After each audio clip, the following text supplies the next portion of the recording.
जय हिंद दोस्तों। बिंदास लर्निंग इंस्टीट्यूट में आपका स्वागत है, जहां हमारा एक ही लक्ष्य है, सफलता आपकी और जीत हमारी। अगर आप सफल होते हैं तो इससे जीत हमारी होगी। दोस्तों, हम मध्य प्रदेश का इतिहास पढ़ रहे थे। मध्य प्रदेश के इतिहास को हमने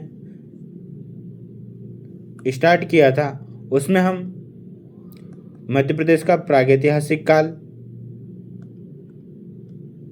क्या क्या देख चुके थे। हम मध्य प्रदेश का प्रागैतिहासिक काल,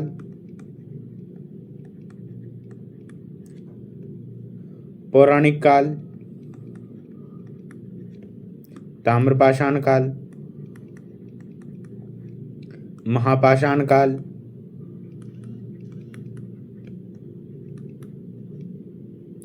उसके अलावा हम इसका महाजनपद देख चुके थे। उसके अलावा हम मौर्य वंश, और उसके बाद हम कल शुंग वंश से देख चुके थे। ठीक है, इन्हें हम अच्छे डिटेल में पढ़ रहे हैं, जो कि हर एग्ज़ाम के लिए इम्पोर्टेंट है। आप चाहे किसी भी एग्ज़ाम की तैयारी कर रहे हो, MPPSC, UGC net, assistant professor, या फिर MP की किसी भी एग्ज़ाम की तैयारी जिसमें कि हिस्ट्री पूछी जाती है, MP हिस्ट्री, वो सभी एग्ज़ाम के लिए यह क्लास बहुत इम्पोर्टेंट है। ठीक है, तो दोस्तों हम शुरू करते हैं आज की हमारी क्लास। इसे हम लिख कर पढ़ेंगे, आपको नोट्स बनाने की ज़रूरत नहीं है। मैं आपको इसकी PDF दे दूंगा, आप सिर्फ समझने पे फोकस करिए।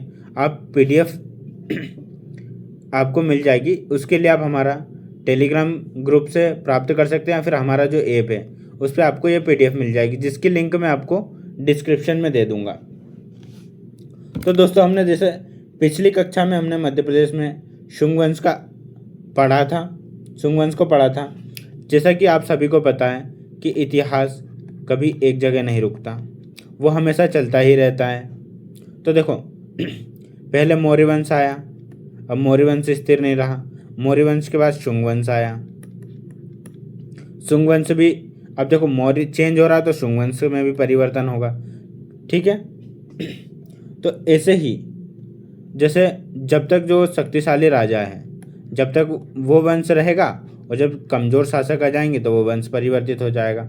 ऐसा ही हुआ शुंग वंश के साथ। शुंग वंश में जब हमने देखा पुष्यमित्र शुंग और अग्निमित्र, ये शक्तिशाली राजा थे, लेकिन इन राजाओं के बाद के जो राजा हैं वो कमज़ोर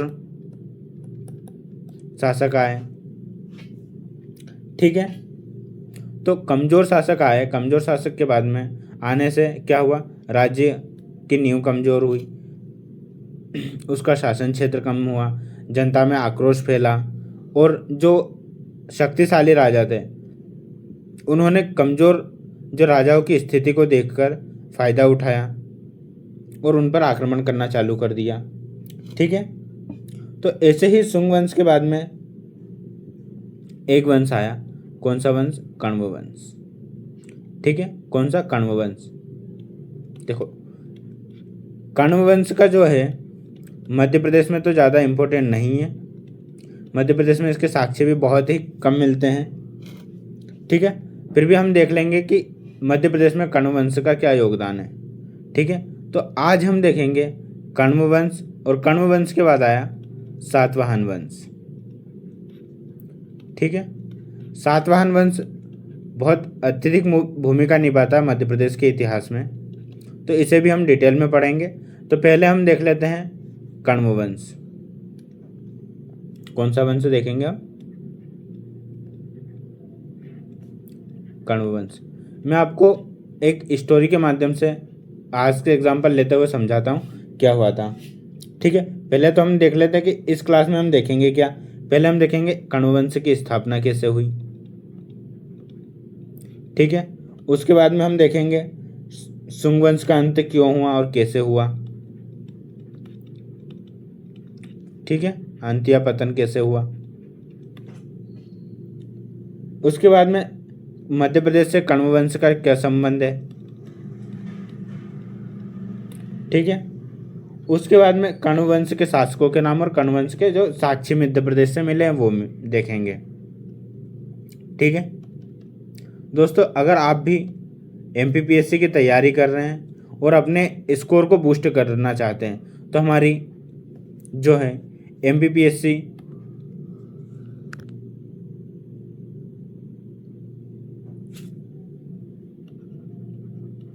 प्रीलिम्स की टेस्ट सीरीज जो कि स्कोर बूस्टर है, आप इसे ज्वाइन करके अपना स्कोर बूस्ट कर सकते हैं। ठीक है, इसकी जो देखो इसमें क्या क्या मिलेगा या फिर इसमें क्या क्या आधारित रहेगा। पहले तो पूरा एमपीपीएससी पैटर्न पर आधारित रहेगा, संपूर्ण सिलेबस का कवरेज रहेगा इसमें। इसके अलावा टॉपिक वाइज और फुल लेंथ टेस्ट रहेंगे, विस्तृत व्याख्या के साथ हल रहेंगे। ठीक है, इसमें आपको मिलने वाले हैं पूरे 55 टेस्ट। 55 में से जो है 30 टेस्ट आपको 30 test topic wise, 10 test unit wise और 15 टेस्ट आपको एफएलटी में मिलेंगे। ठीक है, ये मात्र 39 रुपये में, जिसमें से आपको 3 टेस्ट फ्री मिलेंगे, जिससे आप टेस्ट की क्वालिटी चेक कर सकते हैं कि टेस्ट कैसे हैं, किस लेवल के हैं, इससे आपको यह पता चल जाएगा। ठीक है, इसमें कुल 55 टेस्ट हैं। इसके अलावा आप यूजीसी नेट पॉलिटी और यूजीसी नेट ज्योग्राफी की भी टेस्ट से ज्वाइन कर सकते हैं। इसमें 30 टेस्ट मिलेंगे आपको मात्र 21 रुपीज़ में।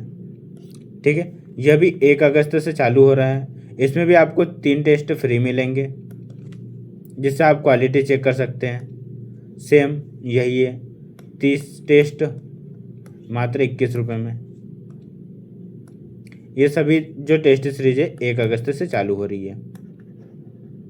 ठीक है, अब हम बढ़ते हैं आगे।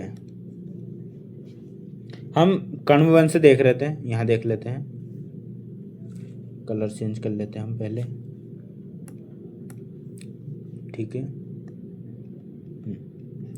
कण्व वंश देखो, पहले आप समझ लीजिए, उसके बाद में आप लिख लेना। ये लिख लेना क्या मतलब, लिखना तो है नहीं आपको, आप सिर्फ समझने पे फोकस करिएगा। पीडीएफ में आपको दे दूंगा, जो आपको हमारे ऐप पर मिल जाएगी, जिसकी लिंक मैं आपको डिस्क्रिप्शन में दे दूंगा। पहले हम देखते हैं शुंगवंश का पतन हुआ। शुंगवंश के पतन के बाद ही कण्व वंश का उदय हुआ। ठीक है, देखो हमें कोई भी जो है इतिहास हमें यही सिखाता है, कोई भी सत्ता हमेशा के लिए नहीं रहती। उदाहरण जैसे देखो, कोई भी बड़ी कंपनी है, उसका मालिक अपने काम पर ध्यान देना छोड़ देता है।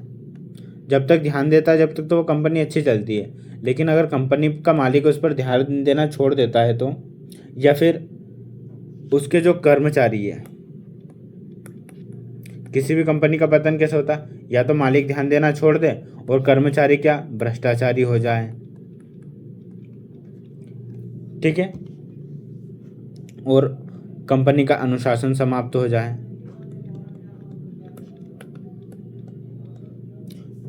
तो मतलब कुछ वर्षों में या फिर कुछ दिनों में वो कंपनी समाप्त हो जाती है, या उसकी जगह कोई सी दूसरी कंपनी ले लेती है। ठीक है, तो ऐसा ही या फिर यही स्थिति किसके साथ रही, हमारे शुंगवंश के साथ। देखो, जब तक पुष्यमित्र शुंग और अग्निमित्र जैसे शासक थे, ठीक है, जब तक तो जो हमारा शुंगवंश था अच्छी स्थिति थी, और इनके बाद जो शासक आए वो कमजोर शासक थे, तो शुंगवंश कमजोर होने लगा। जो इसका अंतिम शासक था, अंतिम शासक कौन था शुंगवंश का, देवभूति। कौन था, देवभूति। देवभूति कैसा शासक था, जो देवभूति था एक विलासी शासक था, मतलब वासना या इनमें लिप्त रहता था, और एक कमजोर शासक था, भोग विलास की वस्तुएं करता था। ठीक है, आज के समय में जिसे हम इंजॉय बोलते हैं, इंजॉय करने में रहता था। ठीक है, और कमजोर शासक था। इसी का फायदा उठाया किसने, वासुदेव कण्व ने। ठीक है, अगले पेज पर देख लेते हैं।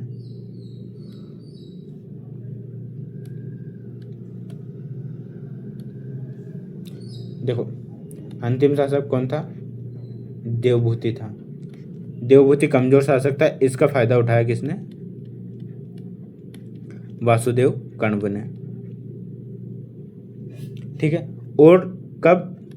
73 ईसा पूर्व में इसको हराया और स्वयं राजा बना और इसने क्या?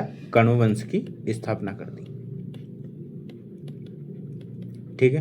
देखो क्या हुआ, देवभूति अंतिम शासक था शुंग वंश का, जिसको वासुदेव कण्व ने हराया। यह एक विलासी और कमजोर शासक था।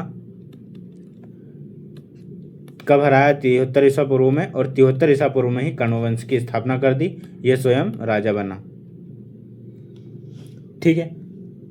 अब हम कण्व वंश की थोड़ी बात कर लेते हैं। देखो कण्व वंश कैसा? एक ब्राह्मण वंश था। कैसा वंश था? ब्राह्मण वंश था। इसके संस्थापक वासुदेव कण्व हम देख चुके हैं। ठीक है। जो पुराणों के अनुसार कण्व वंश में कितने? 4 राजा हुए। ये मैं पृष्ठभूमि बता रहा हूँ, उसके बाद में हम मध्य प्रदेश से संबंध देखेंगे और इसकी पूरी डिटेल जब हम भारत का इतिहास पढ़ेंगे तब हम देख लेंगे। पहला राजा था वासुदेव, दूसरा था भूमिमित्र, ठीक है, तीसरे थे नारायण और चौथा था सुशर्मा। देखो हम कैसे याद करेंगे? वासुदेव भूमि के मित्र थे, ऐसा हम याद कर लेते थे। वासुदेव कैसे? भूमि के मित्र थे। वासुदेव का ही अन्य नाम क्या है? नारायण है। और नारायण हमेशा क्या? जो विष्णु भगवान है, हमेशा सोते रहते हैं। ठीक है। जैसे हमने उनको देखा होगा, नाग देवता पे लेटे रहते हैं, सोए रहते हैं, तो हम ट्रिक बनाकर इसे याद करने की कोशिश कर रहे हैं, बाकी कोई लेना देना नहीं है। तो देखो जो कण्व वंश था उन्होंने कितने? सिर्फ 45 वर्ष शासन किया। क्या क्या हुआ? देवभूति को वासुदेव कण्व ने हराया। कब? 73 ईसा पूर्व में कण्व वंश की स्थापना की। कण्व एक ब्राह्मण वंश था, इसके संस्थापक वासुदेव थे। इसमें 4 राजा थे, वासुदेव, भूमिमित्र, नारायण और सुशर्मा। ठीक है, इतना हो गया। इसके बाद हम आते हैं आगे। ठीक है। देखो अब हम देखेंगे, इन्होंने 45 वर्ष शासन किया। इनका शासनकाल बहुत ही छोटा था, फिर भी शुंग और सातवाहन वंशों की तुलना में के बीच में एक महत्वपूर्ण कड़ी का काम किया। देखो पहले कौन सा आया था? मौर्य वंश। मौर्य के बाद शुंग वंश। शुंग के बाद आया कण्व वंश और फिर सातवाहन वंश। मैं बार बार इसलिए लिख रहा हूं ताकि आपको ये याद हो जाए। ठीक है। देखो शुंग वंश आया और कण्व वंश। कण्व वंश था तो छोटा, लेकिन इन दोनों के बीच इसने क्या? कड़ी का काम किया, अर्थात जोड़ने का काम किया। ठीक है। अब इसका हम मध्य प्रदेश से संबंध देख लेते हैं। मध्य प्रदेश से इसका सिर्फ इतना सा संबंध है, जो राज्य है विदिशा। मेन तो यही है। प्राचीन का विदिशा था, जैसा कि हम मौर्य वंश और शुंग वंश में पढ़ते आ रहे हैं कि जो व्यापारिक मार्ग थे उत्तर भारत से दक्षिण भारत आने वाले, वो मध्य प्रदेश से होकर गुजरते थे। तो विदिशा भी इन्हीं क्षेत्रों में से शामिल था। यह भी सिर्फ व्यापारिक और प्रशासनिक केंद्र था। इतना ही इसमें याद रखना है। ठीक है। जितना मौर्य शासकों ने इसको महत्व दिया विदिशा को, शुंग शासकों ने दिया था। कण्व वंश के समय भी विदिशा का महत्व बना रहा था। ठीक है। इसके बाद में हम कण्व वंश के सीधे पतन की बात कर लेते हैं, क्योंकि इंपॉर्टेंट है नहीं मध्य प्रदेश की दृष्टि से। या फिर देखें हम कण्व वंश के क्या पतन कैसे हुआ। कण्व वंश का पतन आप सुनिएगा सिर्फ ध्यान से। ठीक है। कण्व वंश था, हम देख रहे हैं कि ज़्यादा समय तक उसने शासन नहीं किया है और ज़्यादा वंश ऊपर के जो शासक थे वो कमज़ोर हो रहे थे। लेकिन उसी समय कहाँ? दक्षिण में कौन सा? एक वंश जिसका नाम सातवाहन वंश। नेक्स्ट पेज में देखते हैं। उत्तर भारत में तो मौर्य,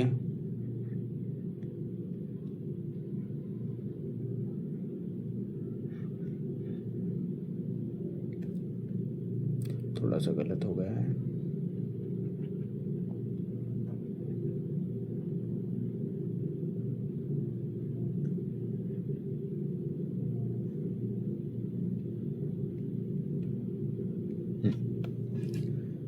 इसे ऐसा मान लेते हैं, ठीक है। तो ये हमारा भारत है। उत्तर भारत, दक्षिण भारत, दो भाग में डिवाइड कर लेते हैं। उत्तर भारत में कौन सा, मौर्य वंश, शुंग वंश वगैरह थे, और कण्व वंश आया था इसी समय। जो दक्षिण भारत था हमारा, ये पूरा, इसमें कौन सा एक जो था, सातवाहन वंश,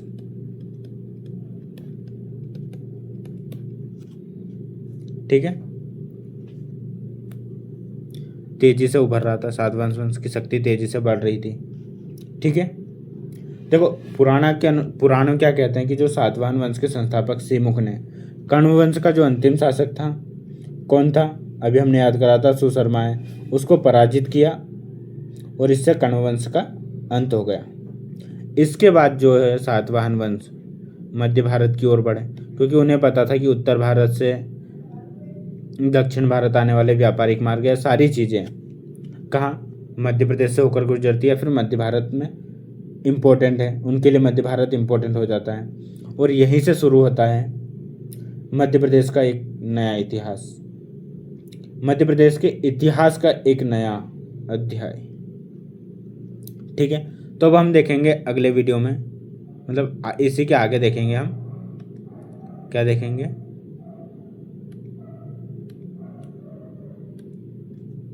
सातवाहन वंश। देखो कण्व वंश इतना इम्पोर्टेंट है नहीं, इसलिए मैं इसको शॉर्ट में जल्दी से बताकर आगे बढ़ रहा हूँ, ठीक है। देखो इसके आगे हम देखेंगे सातवाहन वंश।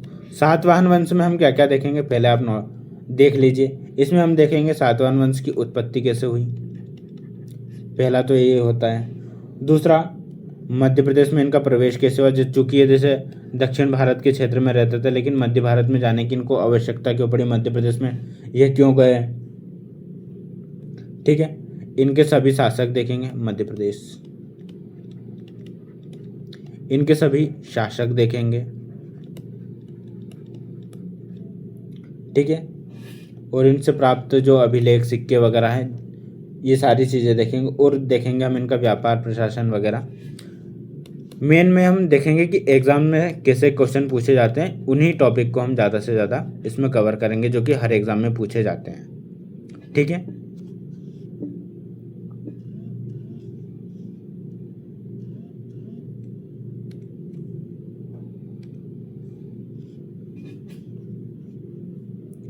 ठीक है, तो अब हम शुरू करते हैं सातवाहन वंश। देखो कौन कौन से वंश हो गए, एक बार मैं लिख देता हूँ। मौर्य वंश, शुंग वंश, फिर आया था कण्व वंश, और कण्व वंश के बाद सातवाहन वंश, ठीक है।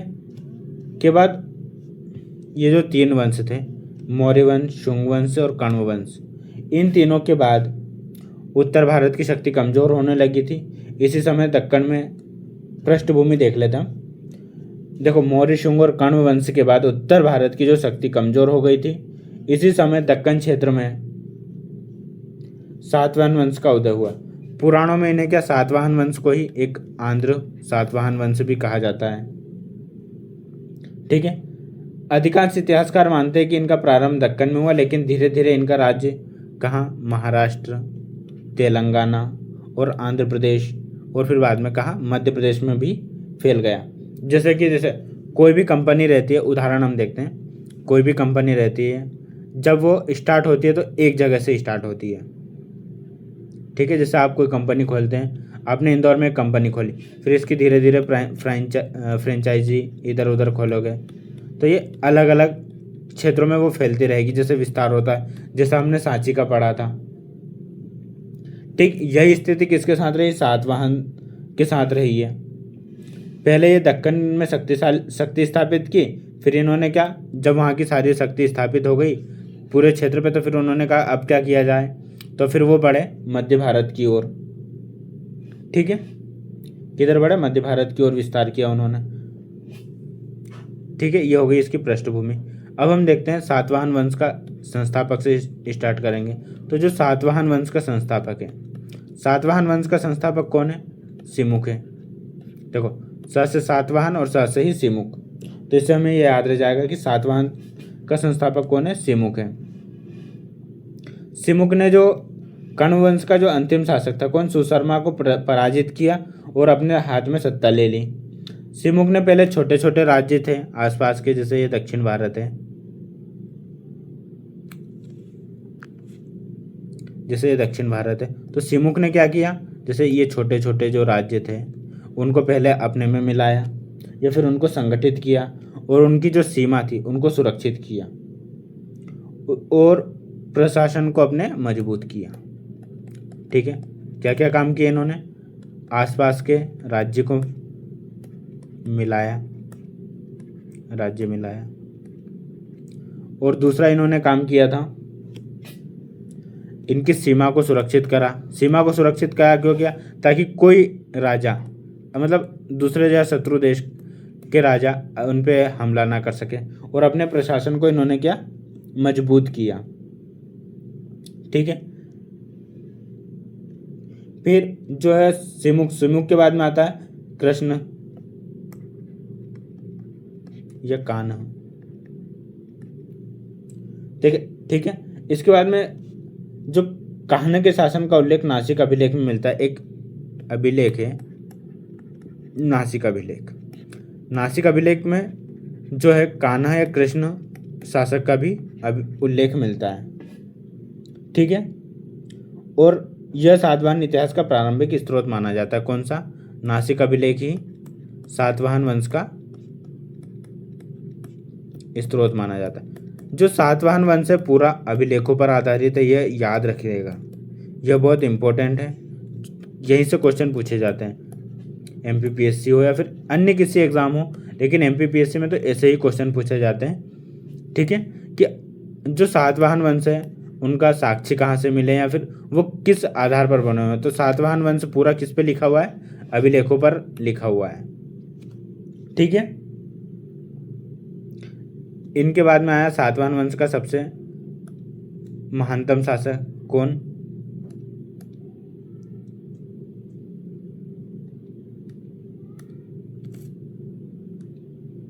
सातकर्णी प्रथम। ठीक है, कौन आया, सातकर्णी प्रथम, जो कि पहला महान शासक था। ये लिख देते हैं हम यहाँ पे, सातकर्णी प्रथम, यह पहला महान शासक था, ये लिख देते हैं। इसने किससे, नागनिका से विवाह किया। ठीक है, इसने क्या, 2 अश्वमेध यज्ञ करवाए।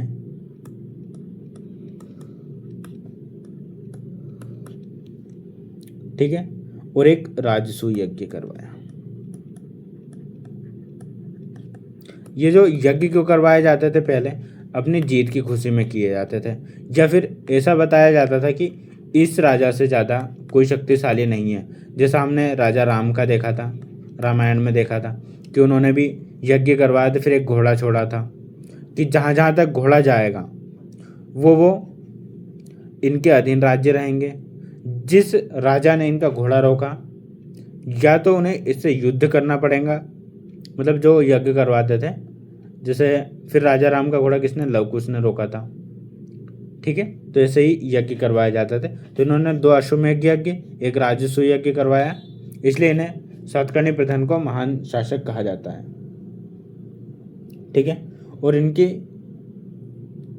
ये जो यज्ञ करवाए, इससे इनकी क्या, राजनीतिक शक्ति का पता चलता है। इनके समय में जो सातवाहन साम्राज्य का विस्तार उत्तर की ओर हुआ। उत्तर की ओर में कहाँ, मध्य प्रदेश में अनूप वाला क्षेत्र जो कि निमाड़ में स्थित है। उसके बाद में पूर्वी मालवा, अवंती पश्चिमी मालवा, इस तक इनका विस्तार हुआ था। ठीक है, फिर इसके बाद में हम देखते हैं एक अभिलेख है, नान्य घाट अभिलेख। ठीक है,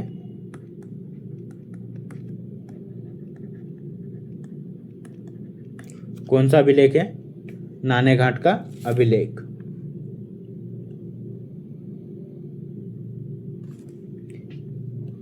ठीक है, इसमें हमें क्या जानकारी मिलती है कि इसका जो निर्माण है किसने, रानी नागनिका ने करवाया था।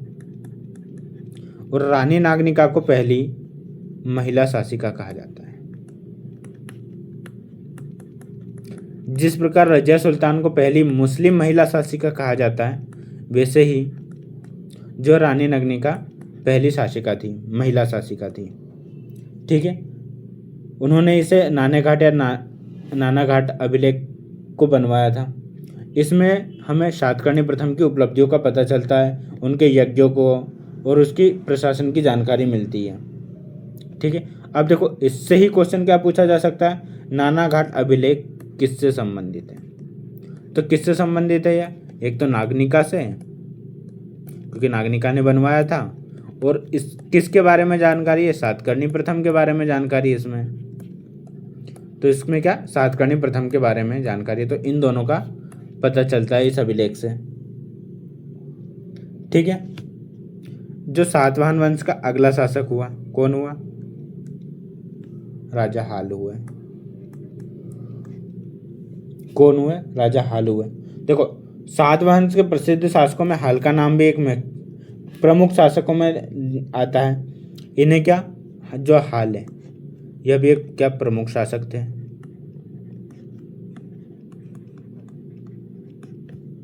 ठीक है, हाल को साहित्य का संरक्षक कहा जाता है। देखो इसे हम कैसे याद करेंगे, हाल ही में ही साहित्य का संरक्षक के लिए बहुत सी योजनाएं चल रही है। कब चल रही है?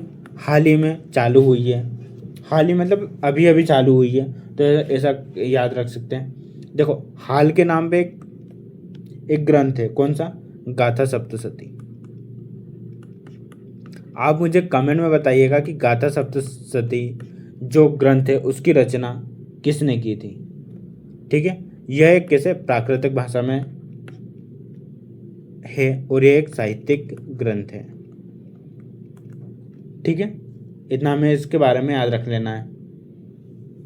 इसके बाद में हम आते हैं अगले शासक गौतमीपुत्र सतकर्णी पर।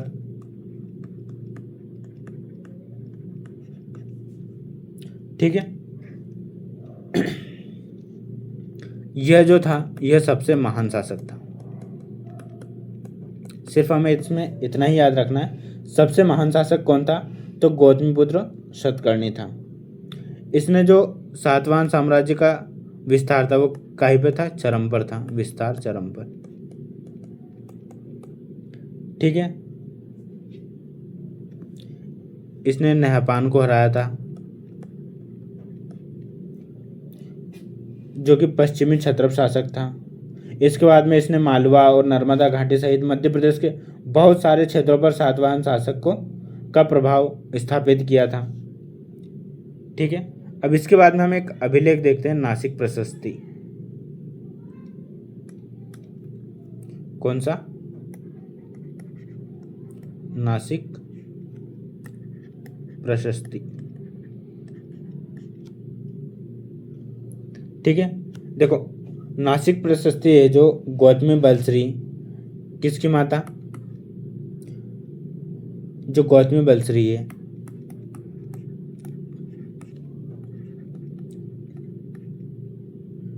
गौतमी बलश्री किसकी? गौतमीपुत्र सतकर्णी की माता। देखो आपने एक चीज नोटिस की होगी कि जितने भी नाम आ रहे हैं वो उनकी माताओं के नाम पर लिखा, उन्होंने अपने नाम रखे हैं। जैसे गौतमी पुत्र सतकर्णी, वशिष्ठी पुत्र पुलवामी, आगे आएगा। तो यह क्वेश्चन आ सकता है कि किस वंश के राजाओं के नाम उनकी माताओं के आधार पर थे? तो सातवाहन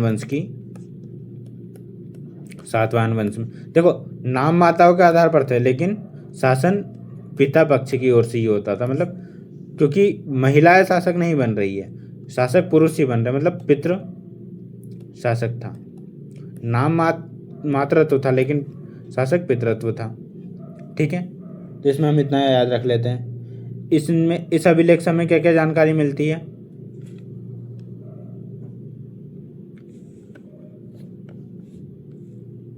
एक मिनट, इसको हटा देते हैं।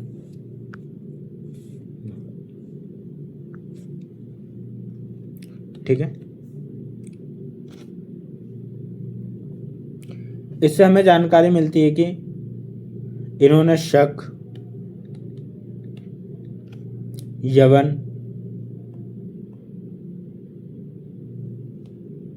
किसको, शक, यवन और पहलव शक्तियों को हराया था।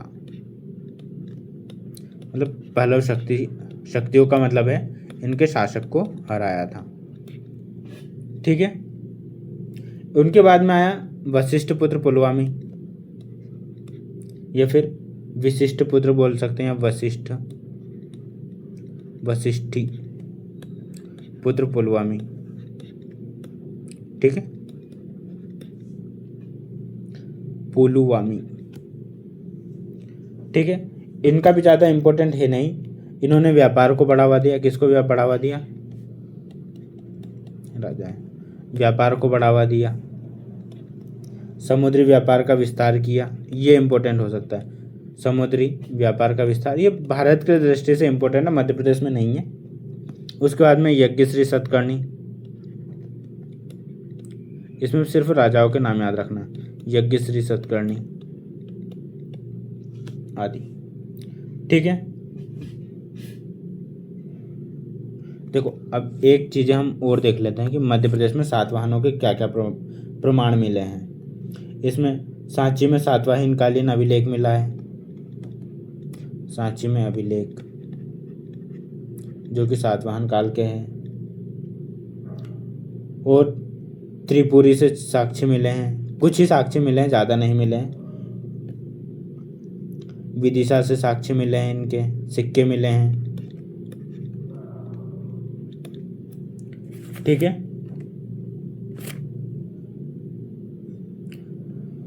और जो उत्तर भारत और दक्षिण भारत के बीच में इन्होंने क्या, सेतु का काम किया। ठीक है, इन्होंने शीशे के सिक्कों का प्रचलन करवाया, शीशे के। ब्राह्मणों को भूमि अनुदान दी।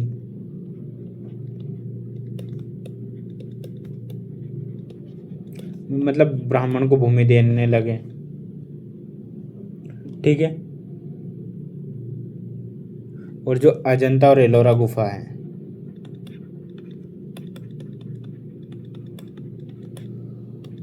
में इनका योगदान दिया इन्होंने। ठीक है,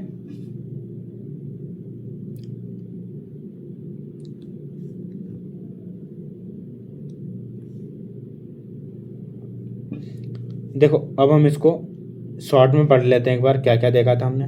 पहले हमने देखा था सातवाहन का, मतलब शॉर्ट रिवीजन। संस्थापक सिमुख, किसको हराया था? कण्व शासक सुशर्मा को।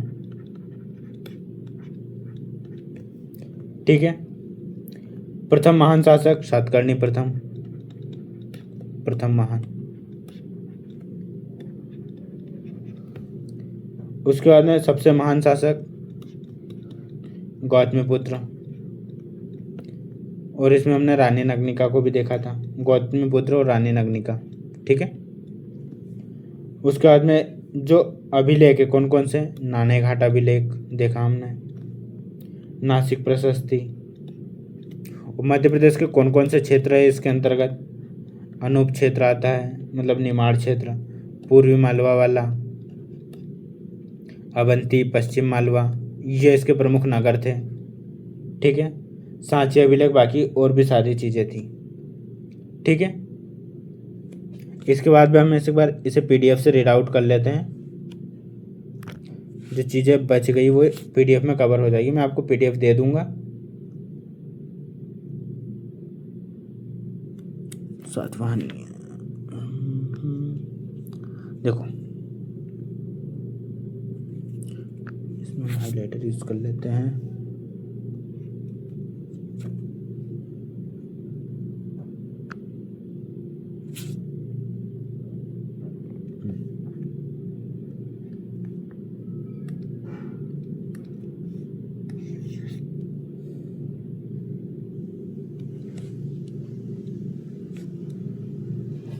देखो, मौर्य और शुंग वंश के पश्चात भारत के दक्षिण और मध्य भारत में स्थापित एक कौन सा सातवाहन वंश स्थापित हुआ।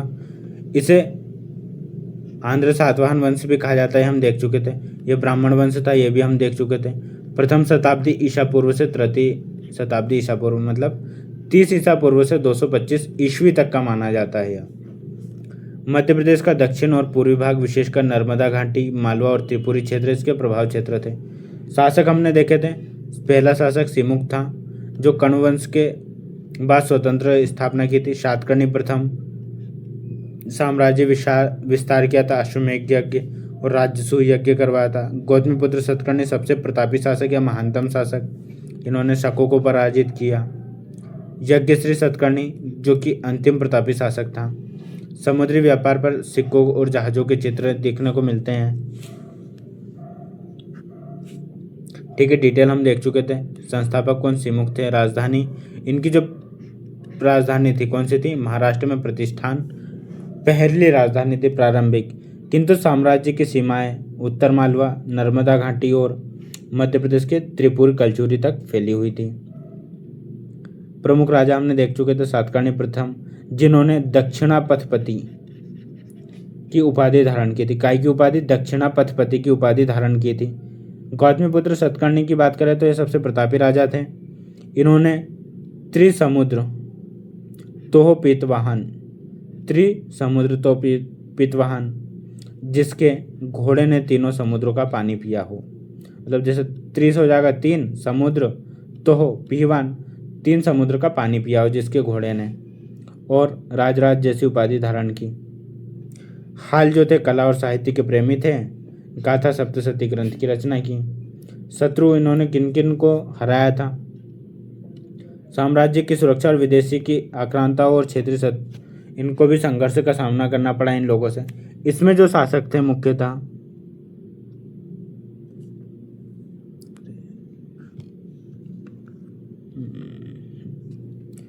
क्षत्रप नहपान को हराया था जो कि पश्चिम भारत और शक शासक था। किसने हराया था? गौतमीपुत्र सतकर्णी ने। खारवेल कलिंग नरेश उड़ीसा महामेघवाहन शासक को हराया था कलिंग के। सातवाहन सतकर्णी प्रथम ने कलिंग नरेश खारवाल के साथ आधिपत्य को लेकर संघर्ष हुआ, इसकी जानकारी हमें कहा हाथी गुम्फा अभिलेख से मिलती है। उत्तर भारत के शासक विंध्य क्षेत्र के स्थानीय शासकों को हराया था। अभिलेख और सिक्के, नासिक अभिलेख हम देख चुके थे, नाने घाट या नाना घाट अभिलेख भी हम देख चुके थे।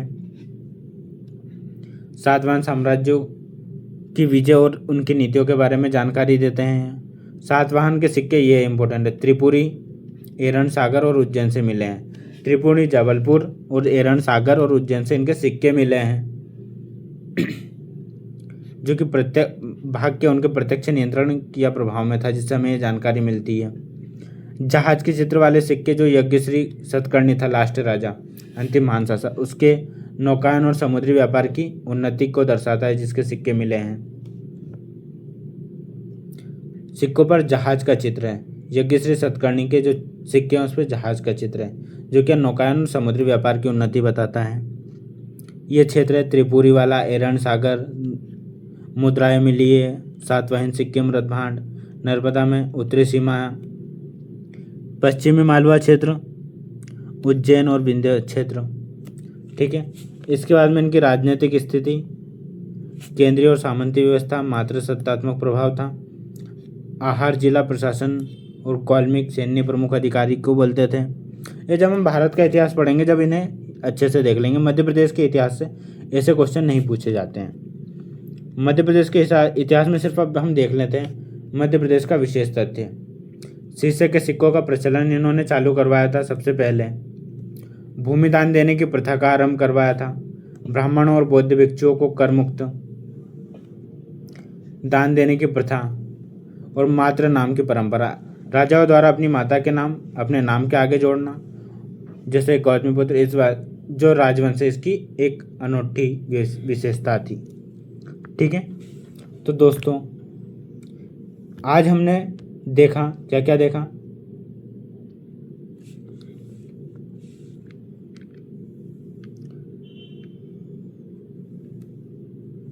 आज हमने कण्व वंश और सातवाहन वंश को देखा। उसमें हमने देखा कण्व वंश के और सातवाहन वंश के शासक कौन कौन थे तथा उन्होंने क्या क्या काम किया था।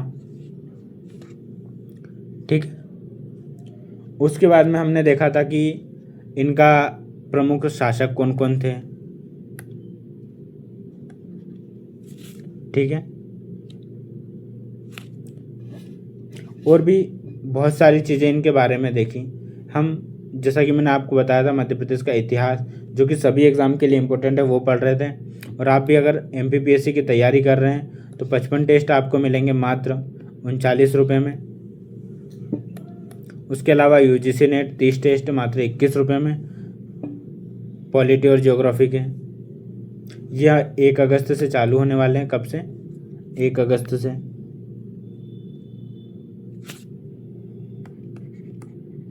ठीक है।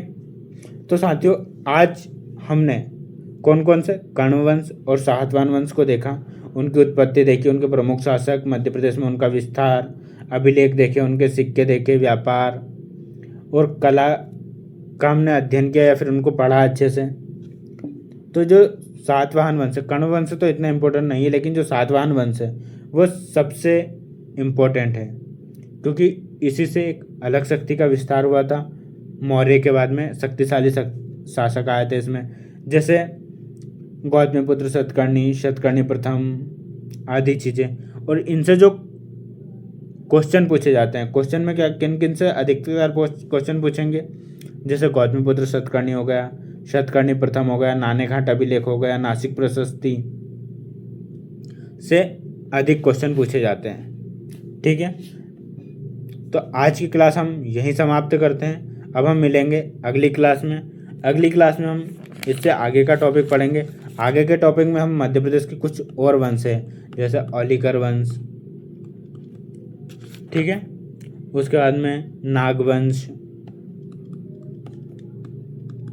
परिव्राजक वंश आदि वंश को हम डिटेल में पढ़ेंगे, जैसा इनको पढ़ रहे हैं समझ के। तो अगर आपको वीडियो अच्छा लगा हो, क्लास पसंद आई हो, तो वीडियो को लाइक करें, शेयर करें और हमारे YouTube चैनल को सब्सक्राइब करें। ठीक है। और इसकी जो PDF है आपको हमारे ऐप बिंदास लर्निंग पे मिल जाएगी। आपको प्ले स्टोर पे यह सर्च करना है, बिंदास लर्निंग। आप वहाँ से PDF प्राप्त कर सकते हैं। और ये टेस्ट सीरीज भी आपको वहीं मिल जाएगी, जिसमें 3 टेस्ट आपको डेमो के रूप में दिए गए हैं। आप इससे क्वालिटी चेक करिए, उसके बाद में आप टेस्ट सीरीज ज्वाइन करिए। ठीक है दोस्तों, तो अब हम मिलते हैं नेक्स्ट क्लास में। जब तक के लिए जय हिंद, जय भारत, जय मध्य प्रदेश।